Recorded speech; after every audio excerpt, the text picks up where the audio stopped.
Assalamu alaikum, and welcome back once again to Today in African History with Baba Shaka. I'm Baba Shaka, and today is April 6, 2021.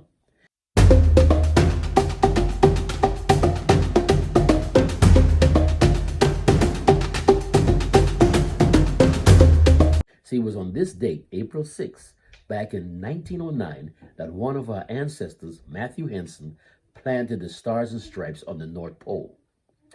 Matthew Alexander Henson was born on August 8, 1866 in Nanjamore, Maryland, not far from where I'm actually making this broadcast right now, and about 30 miles from Washington, D.C. His parents were sharecroppers who were free black people before the Civil War. His mother passed away when Matthew was just 2 years old, and his father remarried. In 1870, their family moved to Washington, D.C., but when his father died, Matthew was sent to live with an uncle. His experience in Washington was very positive as his uncle took a great deal of interest in his education, paying for most of it for several years. Now, when his uncle died, however, Matthew had to support himself and get a job as a dishwasher. Now, he was still young and at only 12 years of age when he journeyed to Baltimore, Maryland, and was hired on as a cabin boy on the merchant ship, the Katie Hines. Captain Childs was in charge of the ship and took an interest in Matthew Henson, teaching him about the ship as well as how to read and write. Matthew sailed around the world with Captain Hines with Captain Childs, as I say, for several years, gaining experience as a crewman on the ship and learning about the countries all over the world, visiting Europe, Asia, Africa, and the southern parts of Russia. Matthew Henson was exposed to the cultures and languages of the different regions, knowledge that would benefit him in years to come. Captain Childs also taught him the principles of basic navigation, setting the stage for Matthew to become an excellent seaman. After Captain Childs' death in 1883, Mr. Henson returned to Washington, D.C., where he found work in a furrier clothing store, and it was there that he happened to make the acquaintance of Commander Robert E. Peary. In 1884, Peary had been ordered by the United States Navy Corps of Engineers to do a survey for the proposed Nicaragua Canal. In preparing to go south, he had stopped in the clothing store to purchase a sun hat and to sell some of the seal and walrus pelts that he had collected on his travels to Greenland. He struck up a conversation with Matthew, both relating tales of their travels. Peary was surprised to hear of Henson's vast experience for someone only 18 years old. Having served on the ship for 6 years as a cabin boy, Mr. Henson had much of the skill set that Peary needed, and the commander asked Matthew to join him as his personal valet. Now, during their 2 years together in Central America, Peary told Henson about his desire to explore the Arctic Circle, and it became a goal for Henson too, as the two would explore together for the next 20 years. Because Peary was stationed in Philadelphia, he got a job for Mr. Henson as a messenger at the League Island Navy Yard in Philadelphia, thus keeping Matthew close by as Peary contemplated his next travels. See, the life of an explorer was very difficult in families in those days, as evidenced by the fact that in the first 23 years of his marriage, Peary spent only 3 with his family. Thus, it came as no surprise that Mr. Henson's first marriage to Eva Flint unraveled. He remarried in 1906, this time to a woman named Lucy Jane Ross. Mr. Henson traveled with Peary to explore parts of Greenland in 1891.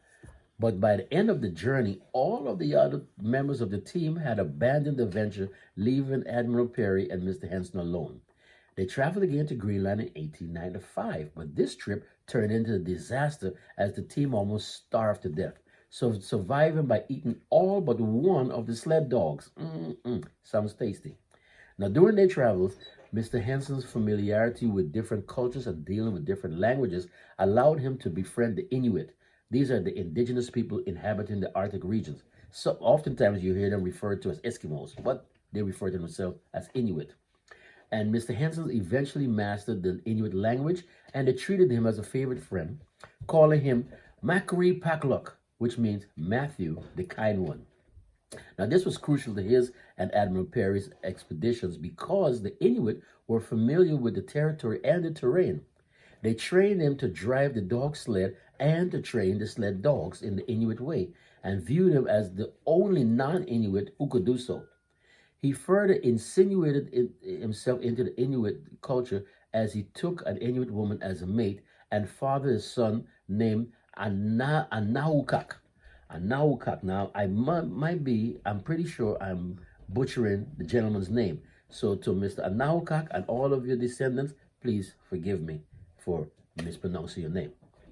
He also regarded himself as a craftsman, and his capabilities came in handy whether in repairing parts of their vessels or sleds or in building igloos as shelters in the harsh Arctic conditions. This came in handy as they journeyed out in 1906 to the farthest north point, a trip that covered thousands of miles on dog sleds.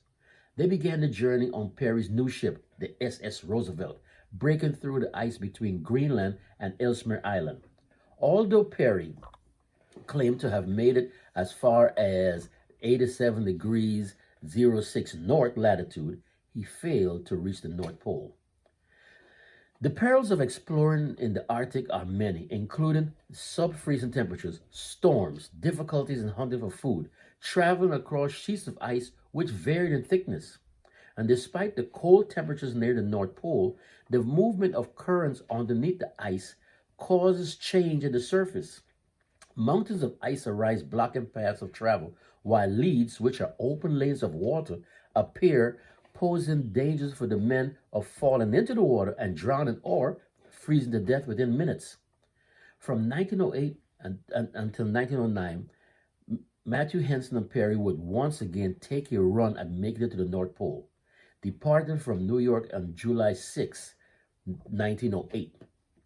The North Pole, often referred to as the geographic North Pole, but not to be confused with the North Magnetic Pole, is the northernmost point of the Earth. It refers to the point of the northern atmosphere where the surface of the Earth meets the planet's axis of rotation and is defined as the geodetic latitude 90 degrees north. For all of you who are interested in details. This expedition was meant to be the most serious run ever made, and the expedition crew was very large. According to National Geographic, Henson and Perry left on the SS Roosevelt on August 18, 1908, along with 22 Inuit men, 17 Inuit women, 10 children, not sure why they took children, but 10 children, 246 dogs, 70 tons of whale meat from Labrador, the meat and blubber of 50 walruses, hunting equipment, and tons of coal. In February, Henson and Perry departed their anchored ship at Ellesmere Island's Cape Sheridan, with the Inuit men and 130 dogs working to lay a trail and supplies along the route to the pole. To get to the North Pole, the expedition crew broke up into teams, with some venturing forward and depositing caches of food and goods in igloos along the way. This team would then turn back and return to the Roosevelt. The next team would venture further, doing the same until Perry and Henson's group made the last push to the pole. During the trip, the team fell into one hazard after another. Both Perry and Henson fell into leads, with Henson almost dying, and another part of the team almost drifted away into the night when the ice upon which the igloo sat broke apart while they were sleeping. This was a grueling and perilous adventure through weather that dipped to 65 degrees below zero Fahrenheit, and darkness that an Arctic winter provides. Admiral Perry and Matthew Henson proceeded forward with 4 Inuit men and a dog sled team to the last push of the pole. They raced at breakneck speed, covering 170 miles in 5 days. At one point, Perry was no longer able to continue on by foot, so Henson journeyed ahead as a scout. As Perry's quote-unquote first man, Henson ventured out and realized that he had overshot his target. When he returned back, he saw that his footsteps were the first at the spot. Thus, on April 6, this day, back in 1909, Matthew Henson arrived at what would later be known as Camp Jessup, 89 degrees 47, proudly planting an American flag into the ground to signify the moment and to make a claim of having been the first people to make it to the pole. Perry arrived 4 to 5 minutes later and planted an American flag atop his igloo. Perry was apparently angered by the fact that Henson had reached the pole and planted the flag before him, Quote, "From the time we knew we were at the pole, Commander Perry scarcely spoke to me," Henson later wrote. "It nearly broke my heart that he would arise in the morning and slip away on the homeward trail without rapping on the ice for me, as was the established custom." Unquote. Henson described his journey in a book entitled A Negro Explorer at the North Pole. Go and get that book, which was published in 1912. In the book, he modestly described himself as, quote, "a general assistant, skilled craft person, interpreter, and laborer," unquote, and described his relationship with Perry and the Inuit. Years later, he would co-author a book with Bradley Robinson as a biography of his. Now, upon returning to the United States, Perry was met with great fanfare. See, in those days, expeditions of this type into vast uncharted land were considered extremely dangerous. A modern parallel can be seen in the numerous failed attempts each year to scale Mount Everest and the accompanying death toll. Thus, Perry was celebrated everywhere he went. Mr. Henson, on the other hand, was largely forgotten and ignored, despite his efforts that made the trip a success. He was, however, acknowledged within the black community, including a ceremony on October 19, 1999, where he was presented with a gold watch and a chain by the colored citizens of New York. He quietly settled into a position on the staff of the United States Customs House in New York, where he stayed for 30 years. But 28 years after his famous journey, however, Mr. Henson was invited to become a member of the prestigious Explorers Club in New York City. The Explorers Club is a professional society dedicated to the advancement of field research. In 1948, he was made an honorary member, a group in which there were no more than 20 living members in the world. In 1944, the United States Congress awarded Mr. Henson and several others who would accompany the Perry expedition with a duplicate of the Silver Perry Pole Expedition Medal that had been previously issued to the Admiral. Mr. Henson was formally honored by Presidents Harry Truman and Dwight Eisenhower for his exploits, and he received honorary doctoral degrees from the Howard University and Morgan State University, two of our best. Matthew Henson passed away in the Bronx, New York on March 9, 1955 at the age of 88. He was survived by his wife Lucy and his son Anuakak, again mispronouncing it, and was buried at the Woodlawn Cemetery in the Bronx. In 1986, he and Perry were honored with a postage stamp bearing their images, and in 1988, in recognition to his contributions to the Arctic exploration, Matthew and Lucy Henson were reinterred at Arlington National Cemetery. In 1996, the United States Navy commissioned the USNS Henson, which is a Pathfinder-class oceanographic survey ship. This is one of those ships that goes out to sea and do a lot of surveying. And in 2000, the National Geographic Society awarded him the Hubbard Medal posthumously. Finally, the state of Maryland has honored him by naming several schools and a state park after him.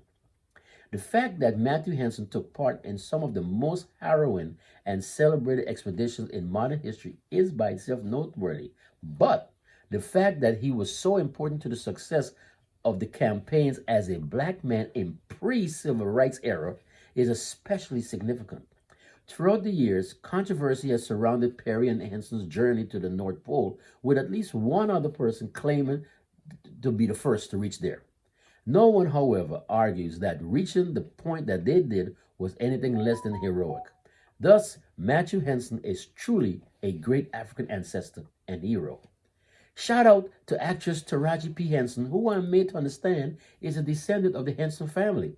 I know that she is from the same part of Maryland that the Henson family comes from, so I leave it up to some of you to confirm that if you so desire. Once again, a huge thank you to all of you who have subscribed to this channel.